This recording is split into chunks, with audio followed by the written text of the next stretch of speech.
double homicide that for the past decade has impacted not only two families, but the entire Montgomery County and Virginia Tech communities. We are here today for 18-year-old Heidi Childs and 19-year-old David Metzler, both Virginia Tech sophomores, both respectable, moral, Christian teens, and both murdered on the night of August 26, 2009, here in our county. This morning, we will be providing an investigative overview, an update for you, and we'll be hearing from David and Heidi's parents. We will take questions at the end of the press conference. I would like to take this opportunity to recognize those here today: Dr. Keith and Susan Metzler, retired State Police Sergeant and Pilot Don and Laura Childs, from the Montgomery County Sheriff's Office, Chief Deputy Brad St. Clair, Lieutenant Kenny Light, Blacksburg Police Chief Anthony Wilson, Christiansburg Police Chief Mark Sisson, Montgomery County Commonwealth's Attorney Mary Pettit, Virginia Tech Police Chief and Director of Security Kevin Faust. From the Virginia State Police, Lieutenant Colonel Tim Lyon, Director of the Bureau of Criminal Investigation, Captain Greg Blankenship, BCI, Salem Division Commander, Lieutenant Becky Kranis-Curl, Salem Division Bureau of Field Operations, FBI Roanoke Office Supervisory Senior Resident Agent Dave Cadella, U.S. Marshal Service Acting Chief Deputy U.S. Marshal Matt Davis, U.S. Forest Service Patrol Captain Katie Ballou, and Executive Assistant United States Attorney for the Western District of Virginia, Laura Day Rottenborn. Every one of the agencies represented here today has dedicated countless hours related to this still very active criminal investigation, despite recent media headlines. This is not a cold case, nor has it ever been. I want to assure Dr. and Mrs. Metzler and retired Sergeant and Mrs. Childs and the residents of Montgomery County that this investigative task force will continue to put in even more hours in relentless pursuit to bring this double homicide to a close once and for all. I would now like to ask Lieutenant Colonel Lyon with the Virginia State Police to come forward to provide an investigative update.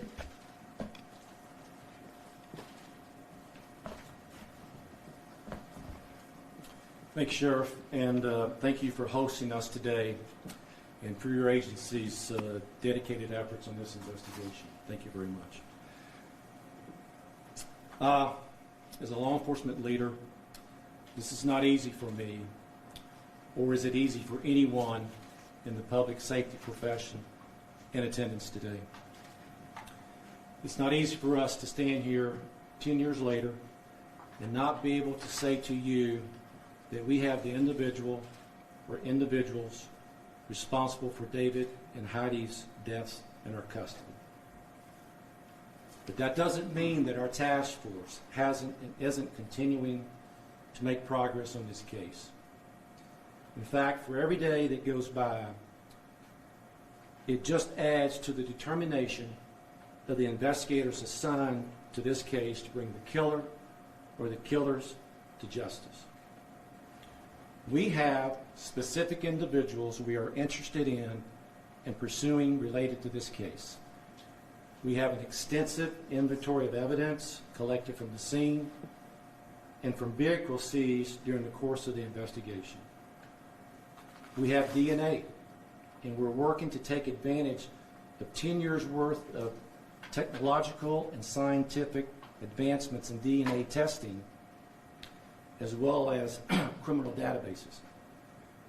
We have new leads coming in that we're pursuing, but we still need the public's help to put the parts and the pieces together to bring justice to Heidi David, and their families.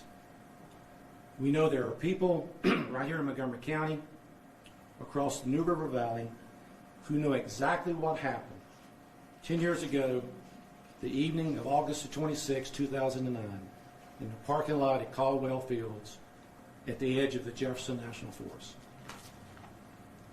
We want and we need to hear from you.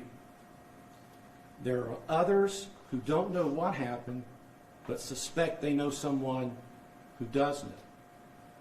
These are folks who've noticed maybe a friend, a family member, possibly a co-worker's behavior that suddenly changed following the night of August 26, 2009. Was that someone suddenly obsessed with, or did they get easily agitated by any mention of the Caldwell Field murders or the young Virginia Tech couple? Even information as simple as that could prove invaluable to where we are right now in this ongoing and active investigation. Again, we encourage you to reach out to us and share with us what you know or what you may have noticed or what you may still suspect is occurring. It was shortly after 8 p.m. that Wednesday evening when David and Heidi arrived in Caldwell Fields in the parking lot in David's navy blue 1992 Toyota Camry. The sun had just set. It was a typical warm August evening in the mountains of Montgomery County. Now, David had been to Caldwell Fields once before, attending a men's Christian retreat, and he wanted Heidi to see for herself the beauty and the tranquil setting of that area at the National Forest. David brought his guitar to play for both of them. But they weren't even planning on staying very long or staying out late that night. However, they never made it out of the car before they were brutally attacked.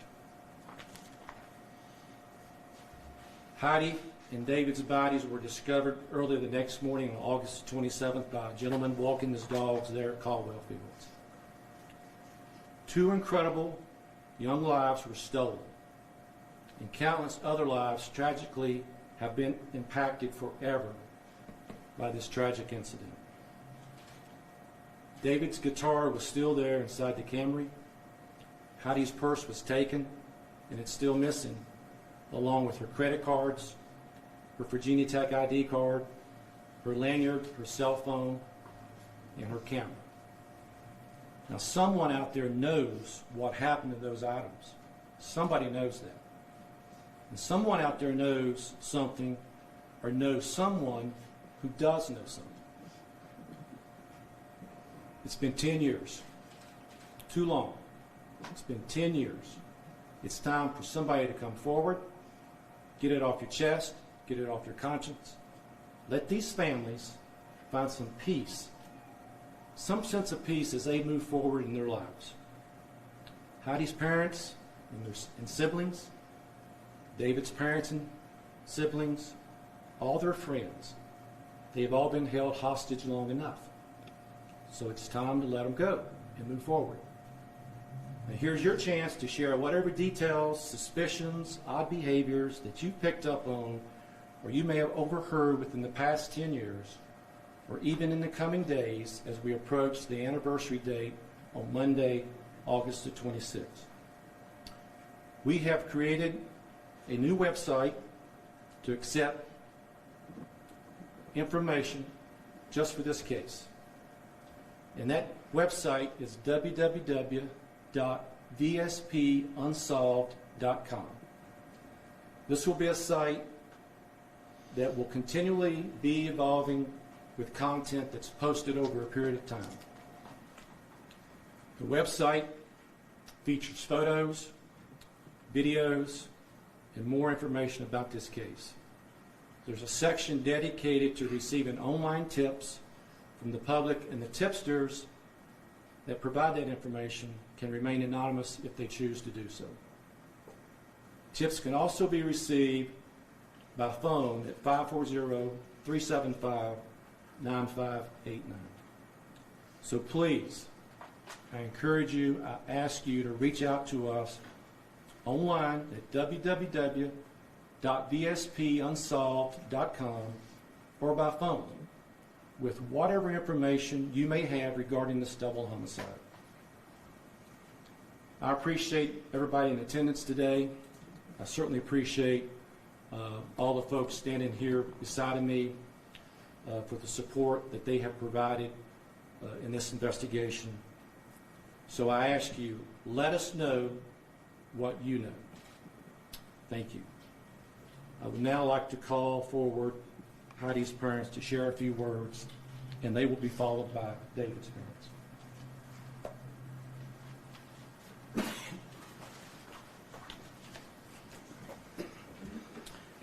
Thank you, everyone who's come out today to show support for this case and our families. We especially want to thank all of you that serve our community every day through public service. You all are amazing. Thank you all for your efforts in the past 10 years for Heidi and David. We know that much effort and energy has been spent on this case. We thank you from the bottom of our hearts. We are thankful that a new task force is in place with this team, new technology, fresh eyes, and the prayers of many. We are hopeful that the person or persons who are responsible for the murders of our daughter and David will be held accountable. We want to talk a little bit about our precious daughter, Heidi.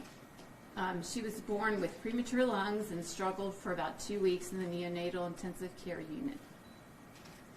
Her doctor assured us that when he discharged her from the hospital, she would be good to go. And he was right. She became a very independent, smart, and outgoing little girl. She was given the name of Smiley when she was a baby, and this smile became a big part of who she was as she got older. Heidi grew into a beautiful young lady that loved and cared for her family, friends, and those in need. I'll first discuss her family. She was the fourth born of 8 children. She has 2 brothers and 5 sisters. With a big family, there's always lots of activity. She was right in the middle of everything and loved playing tricks on her siblings as well as comforting them when they were hurt. She was never demanding to us as her parents. We sometimes had to ask her what she would like or what she might need. She usually just smiled and said, "I'm fine." Eventually, our family grew, and Heidi had 2 brother-in-laws and a sister-in-law. She also had 2 nieces that she loved dearly. As far as friends go, Heidi had the personality that drew people to her. She was very intentional about spending time with people and caring about their needs. She was a loyal and fun friend. She loved camping, skiing, hiking, shopping, cooking, and going to the beach and much more with her friends. We mentioned that Heidi cared about people in need. If she saw someone that needed a friend or just someone to talk to, she would reach out to them. Heidi came to know the Lord at a very young age and continued growing in her faith through Awana's church, youth group, Christian friends, and her own personal Bible studies, and studying with family and friends. She was very intentional about having a relationship with Christ and learning how to live out her faith on a daily basis. This was not always easy, and there were struggles along the way, but her goal was to grow stronger in her faith. Heidi met David in the youth group when she was about 14, and she thought he was pretty special. They spent time together during youth group activities and praise team as they both played the guitar in the praise team. They were both very interested in each other and developed their friendship for several years before they began to date in college. They also wanted to make God the center of their relationship. Our family loved David and enjoyed the times that he was able to have meals with us and spend time together. Heidi loved learning. Once she learned to read, she was pretty much on her own with homeschooling. She wanted to move as quickly as she could with her studies. She began taking college classes when she was in the 10th grade at the community college. She then chose to major in biochemistry at Virginia Tech. She loved her first year at Tech and decided that she wanted to go into the medical field. She made the decision to change her major to pre-med. She was supposed to meet with her advisor at 8 a.m. on August 27, 2009. Sadly, she never met her advisor. and was not able to change her major. She also never got to finish college or fulfill her dreams of becoming a physician's assistant. She missed her sisters and brothers' high school and college graduations. She missed the birth of 5 more nieces and nephews. She missed our family's beach trips and the special times of reading with her sisters and playing games at the table. She has missed counting the presents under the Christmas trees on Christmas morning. She's missed the long conversations with family and friends. She's missed the marriages of most of her friends, and most of them have children now. She never was able to have a future with David here on earth. Maybe marriage, maybe children. Our families have missed seeing her beautiful smile and having those times to talk and do special things together. We have an empty chair at our table every holiday. We miss seeing her stand over the trash can and trim her hair like she would consistently do. Her nieces, Elena and Gabriella, turned 10 and 12 this year, and she missed these special birthdays with them. But what we do know is that Heidi and David are in heaven, and they no longer have to feel any pain or sorrow.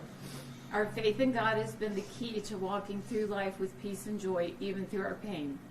As we know that God did not promise us to be free of hurt and pain, but he did prepare a way for those who trust in him. Because of this, we know that we will see Heidi and David again. Just to reiterate what Colonel Lyons said, that we still have concerns for our community since the person or persons are responsible for the murder of Heidi and David are still walking in freedom and carrying on with their life. If anyone has information that would be helpful in this case, please share this with law enforcement so that we can honor Heidi and David with justice and provide a safer community for others. Someone knows who and what happened. Someone can bring this to a close. Someone can't keep quiet about this any longer. Someone wants to get this off their chest. Now is your opportunity.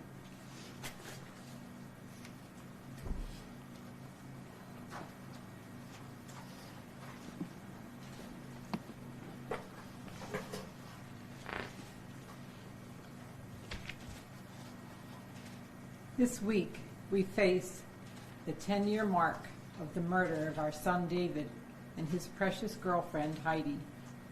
During the 19 years of David's life, we experienced many things with David and learned who the Lord had made him to be and heard him speak of his dreams for his future.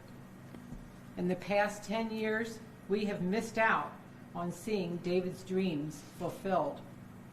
Graduation from Virginia Tech, beginning a career in the Lynchburg area, marriage, starting a family, deepening friendships, pouring into the lives of others with the love of Christ and truth of his word that changes lives. That was the path that David was on. And then someone foolishly and selfishly cut that path off and snuffed out those earthly dreams of David's that had become our dreams too. So we have lived these past 10 years with lost dreams, without our son, without Heidi. We experience aching hearts at every family gathering where David is absent, knowing that our family will never be whole.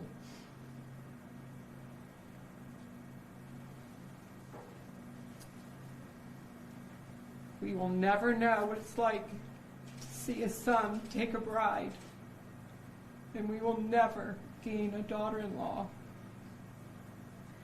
We will never see a son flourish in a career. We will never see a son experience the joy and fun and responsibility of being a dad. We will never see a son sharing in close friendships with the boys who are now men having children of their own. One of David's dreams that we have seen fulfilled, even in these 10 years since losing David, is how David's life and death have had an impact on others. Because David shared Jesus Christ with those close to him, some are now walking with Christ. Through his days of life and also through his death, the gospel has been proclaimed and Jesus has transformed lives. Our sovereign God, who is in heaven, whose eyes are in every place, keeping watch on the evil and the good, is the only one who knows the full extent of emotional, physical, mental, and spiritual impact on lives by the murders of David and Heidi.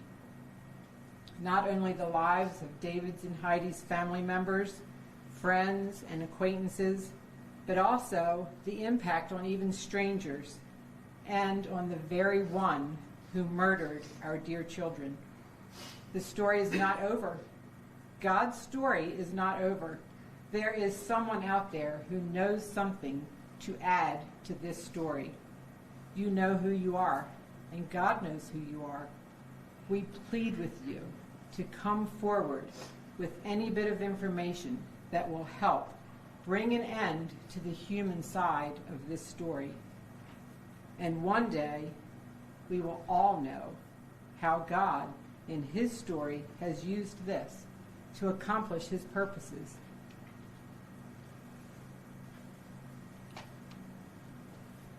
David was my only son and my best male friend in the world. We loved golfing and especially hunting together. He loved the outdoors and yet also a good football game on TV. He was a strong but gentle guy who loved his mom and sisters and was very close to them too. He was a good-natured kid who was kind and friendly to everyone. He especially favored the underdog. He respected Heidi and her parents and had a pure and godly relationship with her. He cared for her deeply. And I miss him deeply.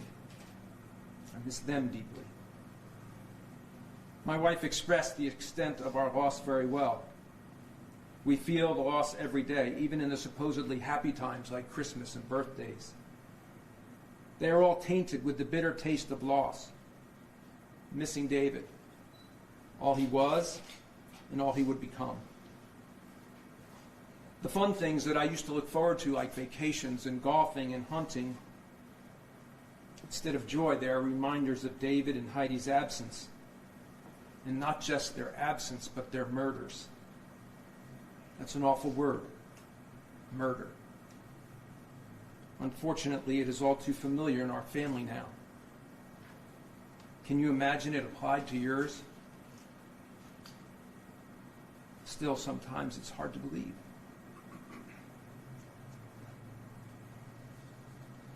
But it's also hard to believe that there is a person who's so evil and wicked that he could just brutally murder innocent, defenseless kids with a high-power rifle at point-blank range.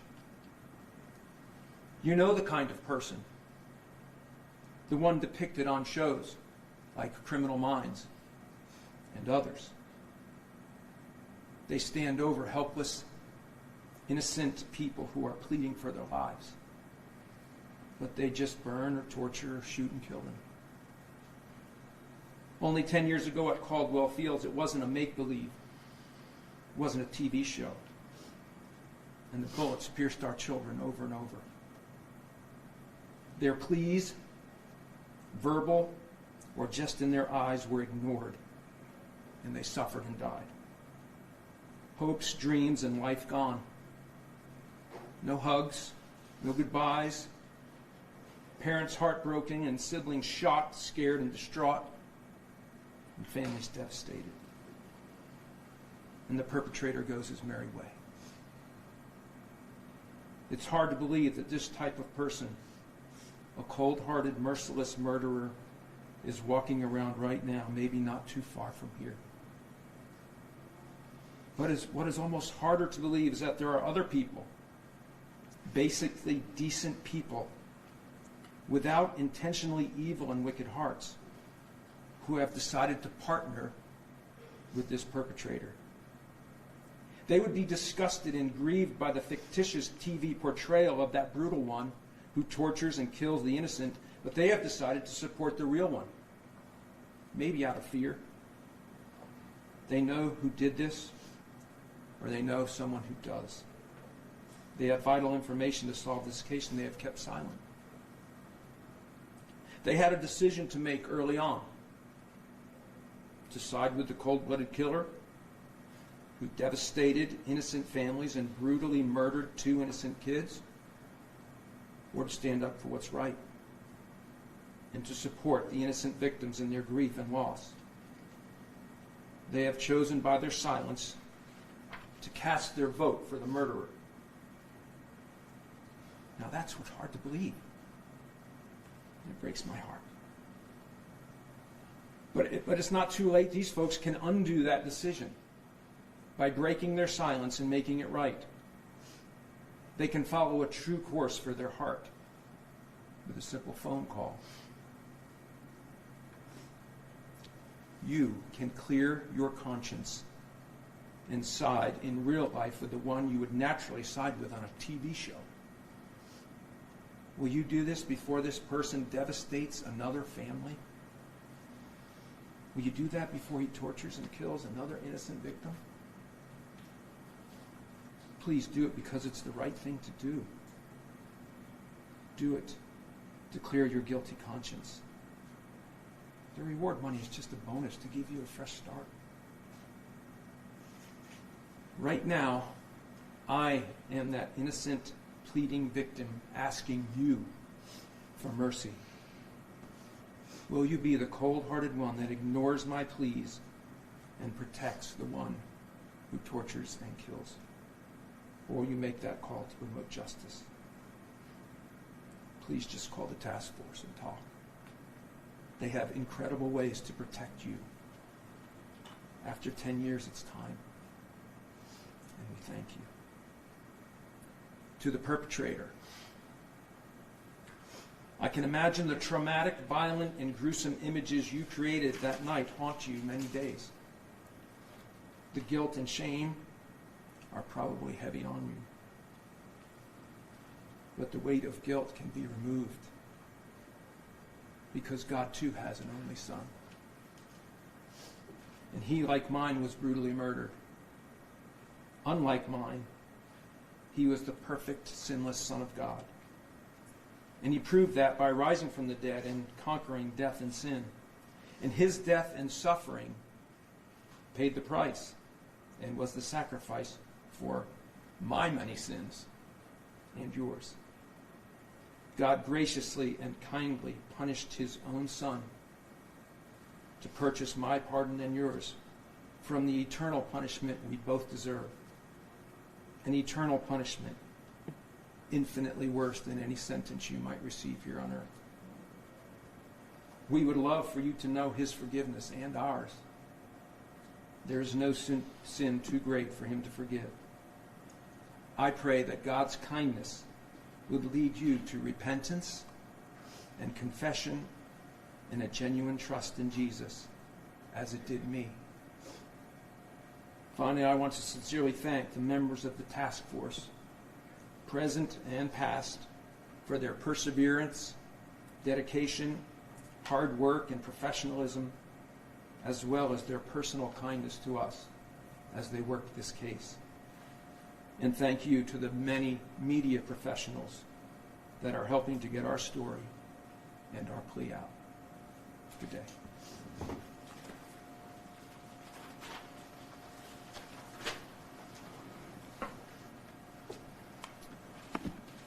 Thank you, Dr. and Mrs. Metzler and Sergeant and Mrs. Childs. Our next speaker is Supervisory Senior Resident Agent Dave Cadella of the FBI Roanoke office. Thank you, Sheriff. Ladies and gentlemen, as you're aware, Monday marks the 10-year anniversary of Heidi and David's murders. These were 2 young, talented individuals from loving homes with their whole lives ahead of them. First and foremost, the FBI would like to express its condolences to their families and friends for their loss. Over the years, many agencies, including the ones represented here today, have worked together to conduct interviews and process evidence. in the hopes of bringing to justice the person or persons responsible for Heidi and David's murders. It may have been 10 years since this nightmare began for their families, but the investigation is far from over. Part of the FBI's mission is to assist our local law enforcement partners in whatever capacity we can. So today, I'm here to announce that in addition to investigative resources that have been and will continue to be devoted to this investigation, the FBI is contributing $28,000 for information that leads to the identification and arrest of the person or persons responsible for these murders. With the addition of this $28,000, the total reward amount is now $100,000. As parents, community members, and law enforcement, we ask that anyone who has information about this investigation to please contact the Virginia State Police at 540-375-9589 or vspunsolved.com. No bit of information is insignificant. It could be the piece that leads to an arrest. Thank you all for continuing to show respect and support for these families and sharing our collective message today.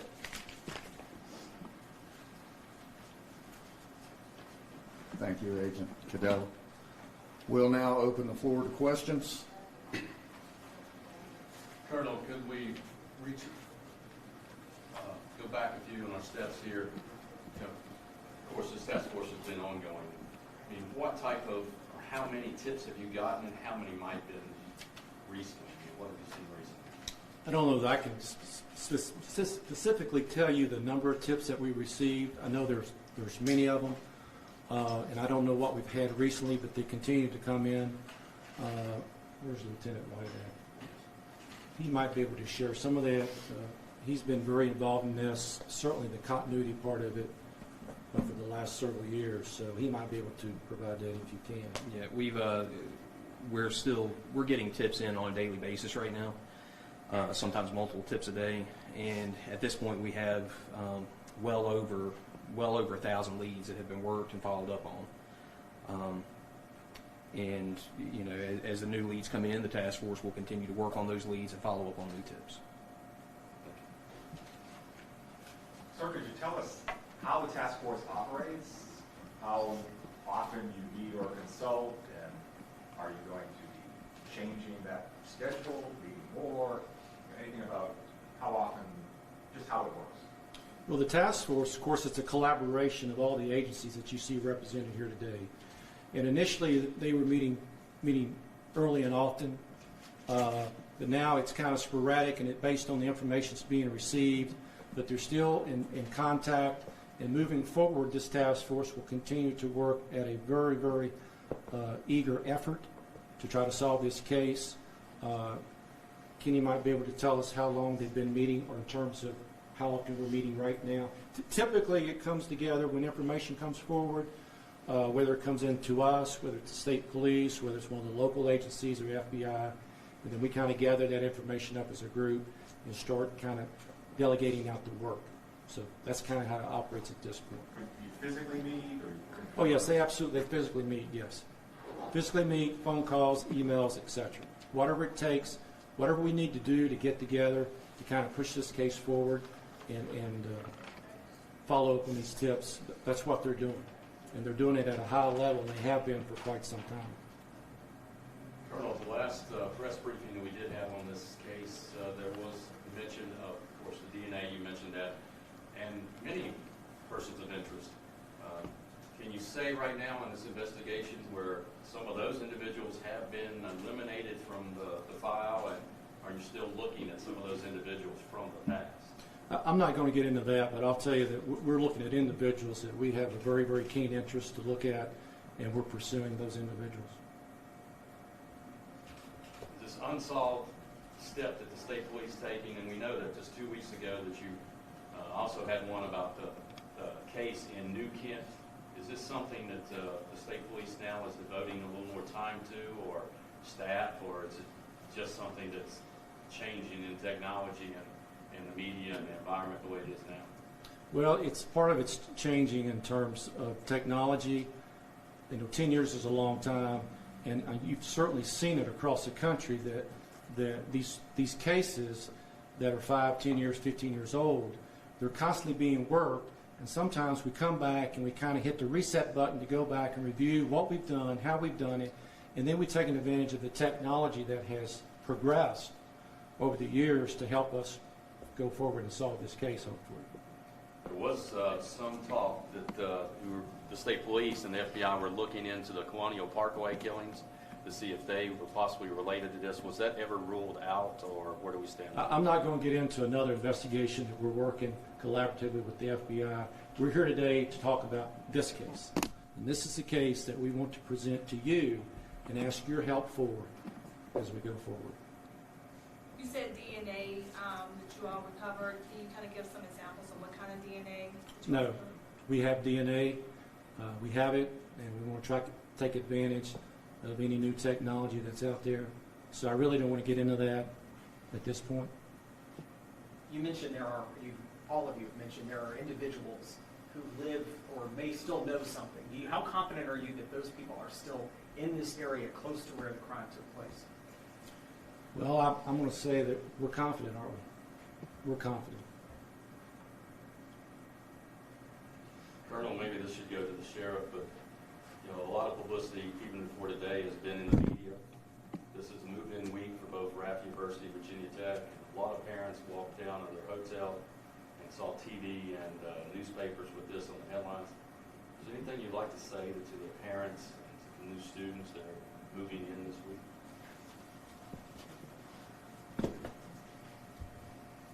I can tell everyone that Montgomery County is very fortunate in being one of the most protected and safest counties in the Commonwealth in this country. The law enforcement here is second to none, and there is very much of it.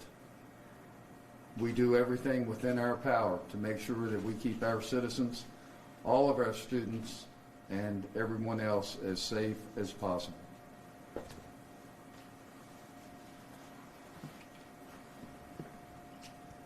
Okay, if that's it, we'll conclude. Again, we appreciate all of you coming out today. Appreciate what you're doing to get this message out that might help us move this case forward. Thank you very much.